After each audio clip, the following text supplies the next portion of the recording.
નમસ્કાર મિત્રો, કરુણા ટોક્સમાં આપનું સ્વાગત છે. હું છું કિશોર ડોડિયા.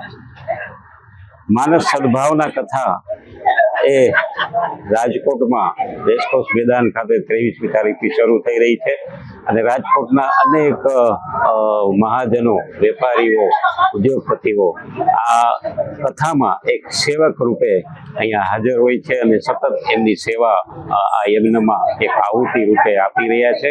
આજે આવા જ એક વ્યક્તિ એટલે બહુ જ જાણીતું નામ, રાજકોટ લોહાણા મહાજન સમાજના પ્રમુખ અને સદગુરુ આશ્રમ જે રણછોડદાસ બાપુ આશ્રમ છે એમના ટ્રસ્ટી અને ઘણી બધી સેવા સંસ્થાઓ સાથે જે જોડાયેલા છે એવા રાજુભાઈ ખોભારો આપણી વચ્ચે ઉપસ્થિત છે. રાજુભાઈ, આપનું ખૂબ ખૂબ સ્વાગત છે.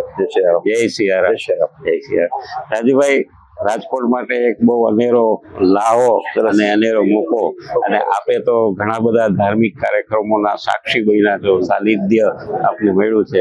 તો આજનું ખાસ કરીને રાજકોટનું જે આયોજન છે 23 તારીખથી 1 ડિસેમ્બર સુધી, એના વિશે શું કહેશો? રાજકોટ ખૂબ નસીબવંતું ગામ છે અને અનેક ધાર્મિક પ્રવૃત્તિઓ રાજકોટના આંગણે થતી જ હોય છે. રાજકોટમાં મોરારી બાપુની કથા ઘણા સમયથી લોકો રાહ જોઈ રહ્યા છે અને આજે એ રાજકોટનું સપનું સદભાવના પરિવારે પૂર્ણ કર્યું છે. એનો આનંદ અને ઉત્સાહ છે.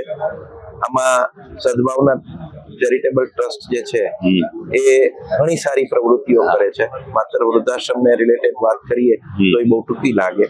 આટલા કરોડો વૃક્ષોનું જે જતન કરી અને આખા હિન્દુસ્તાન ભરમાં એમનું જે સપનું છે એ સરસ મજાનું પૂર્ણ થાય. મોરારી બાપુની કથાના માધ્યમથી લોકો આનો ખૂબ લાભ લે અને ખૂબ સરસ આ કથા રાજકોટના આંગણે જે આવી છે.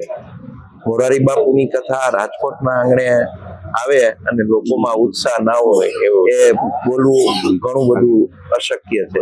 અને ખૂબ રામજીની કૃપા વરસતી રહે રાજકોટને આવી સરસ પ્રવૃત્તિઓમાં સદભાવના પરિવાર સાથે અમે પણ સાથે જોડાય એવી પ્રભુને પ્રાર્થના. વાહ રાજુભાઈ, આપે તો ધાર્મિક ઘણા બધા કાર્યક્રમોમાં આપનું એક નેતૃત્વ મળ્યું છે અને ખાસ આપનું એક સંચાલન મળ્યું છે.